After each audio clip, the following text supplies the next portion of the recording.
You want to know how to get some more money in your life, right? You want to know how to manifest. You want to know how to create your dreams. Like, you want to get them out of your head and into your hands. Well, this episode of the MITM podcast, we're going to talk about that a little bit. So run the intro. Caught up in them bright lights, lost in shiny things that's golden. Everything ain't always what it seems, that it's soaking. Chasing my dreams, coming apart at my seams. Best believe that the money is the motive. All right. Welcome back to another episode of the MITM podcast. And today we got Reverend Ike on the show. Yo, I love Reverend Ike. Honestly, his approach to mixing biblical and religion and actually looking at what biblical values are and what they're saying in there and talking about money so openly and freely, whereas there's so many folks that are Christians that are so afraid to talk about money. It's refreshing. You know, this is why I really appreciate Reverend Ike. I really appreciate Myron Golden, right? They're both absolutely amazing. So that being said, I'm going to let Reverend Ike speak today, and let's see how we can get some more money in our pockets. I want to tell you the first thing that I'd been telling the people in Atlanta, and I think this is very important. There are two things you should always carry with you on your person: something to write with and something to write on. Always. Even if you go to the corner store. So those of you who brought something to write with and something to write on, make it available to yourselves quickly. But remember, always have something to write with and something to write on with you at all times. It's very important. Ladies, you never know when you might meet that multimillionaire and you'll want to take down his phone number. And when you condition your mind for prosperous ideas and right ideas, why, they will be coming into your mind from all directions. And you should always be prepared. Even if you just dash out to the corner store, take you something to write with and something to write on. That's very important. You see, in this way, you're always ready. And as Reverend Ike has told us before, whatever you are ready for is ready for you. You see, and in every way you have to be ready.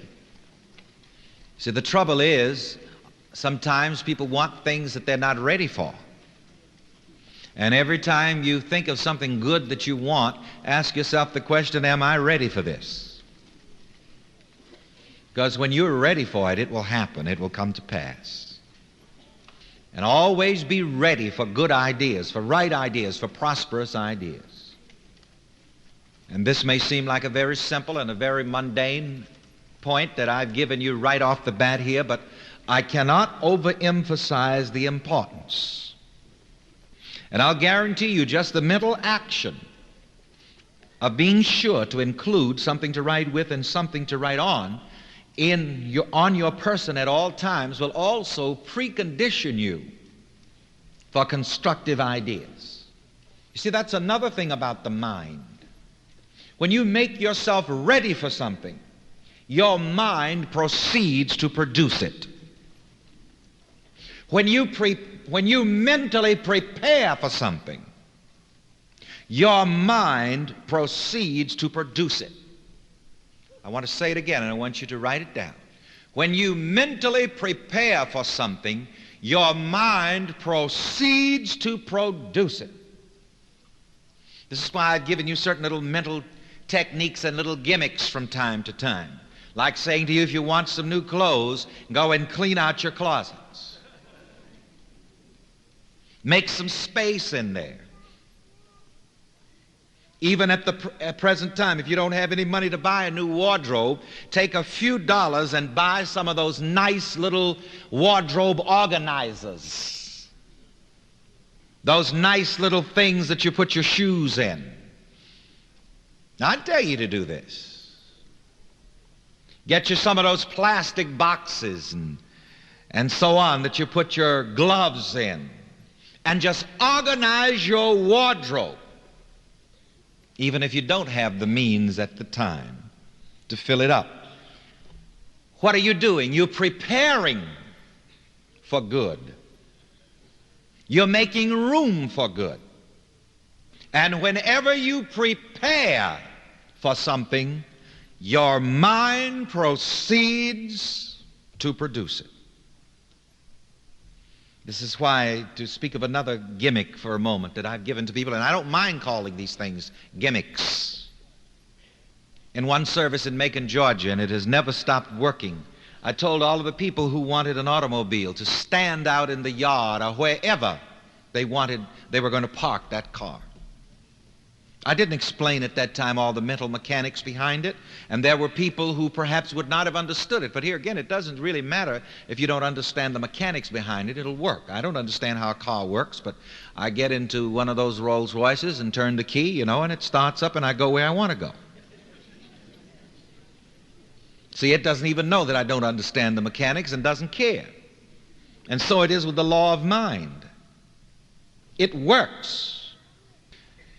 But by having a person stand out in that yard where they're going to park the car, the mind makes a space for that car. And the mind makes a space for that car and proceeds to produce it. I want to be terribly redundant about this.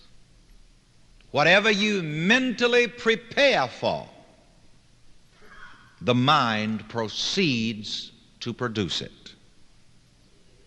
And the mind will proceed to produce it with ease. That's another thing. So back to the new clothes project for a moment. If you don't have money for the new clothes you'd like to have, don't go beating your head against the wall about that and about the how. You prepare your closets. Even if you don't have enough money at the moment to buy all those fancy wardrobe organizers, put some brand new clean newspaper on the shelves. You see, that's why I say you can't lose with the stuff I use. I'll fix it so any fool, as the Bible says, even a fool will understand.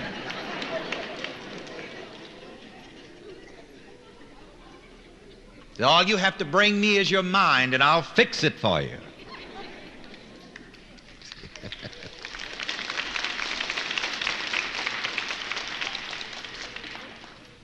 So if you can't buy those fancy organizers, you just clean your closet up and put some new newspaper on the shelf. But the more you fool around with that closet and take pains with it and ooh and ah and fiddle around with it, the better, because your mind knows that you're preparing for something. And here again, not even trouble comes to you unless you're ready for it. Unless you have in some way prepared for it. The same way you have to prepare your mind for money. You have to be ready for money. And all of this ties right into the formal subject, how to get some money. And I got this subject from a man that I met on the street. He said, "Are you Reverend Ike?" I said, "Yes." I said, "Why don't you come to our church sometimes?" He said, "Oh, Reverend, I've got plenty of religion. Just tell me how to get some money."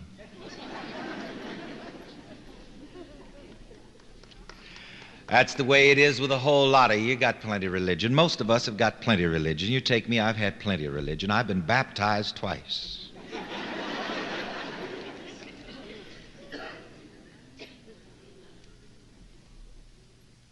Had plenty of religion. Baptized and Simonized, catechized.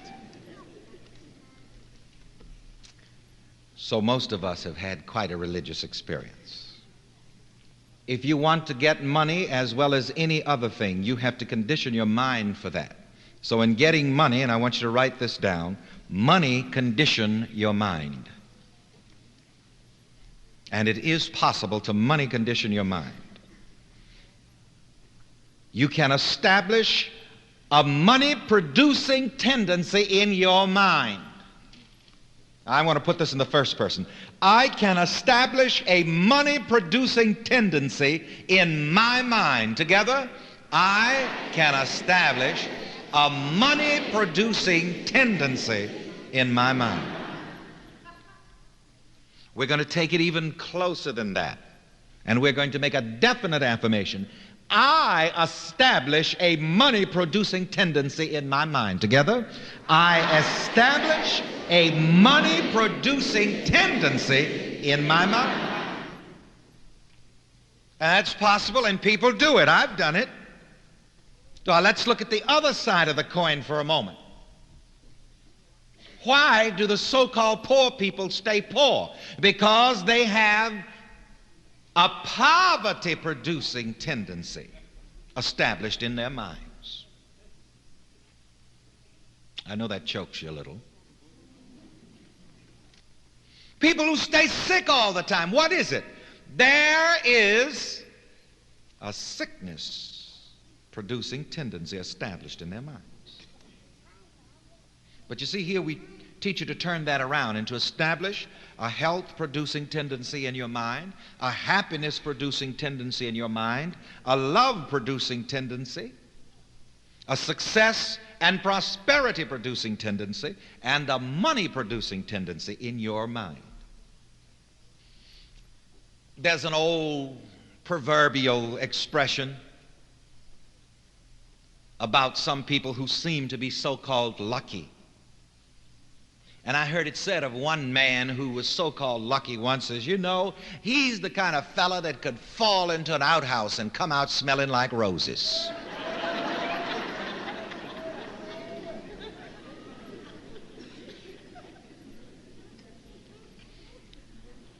What they mean is that for some reason or the other, there's a good fortune-producing tendency established in this man's life. Because this is the kind of man that doesn't permit everything to shake him. Regardless of what happens, he doesn't let it get to him. I read the autobiography of Aristotle Onassis some time ago, and one of the things that I noted about him was the fact that no matter how much money may have been lost in a deal on a given day, he never worried about it. He worked very diligently every day in conducting his international empire, and every night he partied until the wee hours of the morning, and when it came time for him to party, he didn't let any of the so-called losses bother him. Here again, let me say to you that happiness produces wealth. And write that down and say it with me. Happiness produces wealth. And happiness produces health. You see, you have to establish some patterns in your life, some happy patterns.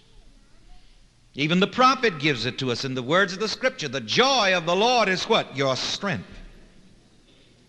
This is why I tell these people who have these different kinds of religions that make them miserable, get the hell rid of it.